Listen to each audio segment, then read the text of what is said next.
Viral recipe Farha খানের ইয়াখনি পোলাও।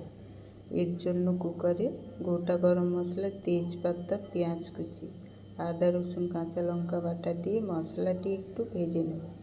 এরপর chicken, পরিমাণ মতো নুন, হলুদ গুঁড়ো, জিরে ধনে গুঁড়ো, লঙ্কার গুঁড়ো দিয়ে 4-5 মিনিট ভেজে এক সিটি দিয়ে নেব। ভিজিয়ে রাখা বাসমতি রাইস 2 কাপ দিয়ে পরিমাণ মতো নুন দিয়ে একটু কষিয়ে নেব।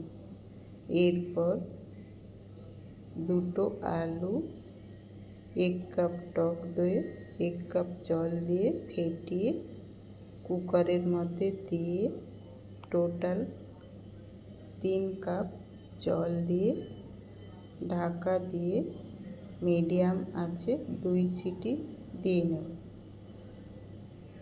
ব্যাস, কুকার ঠান্ডা হয়ে এলে ধনে পাতা কুচি দিয়ে নামিয়ে নেব।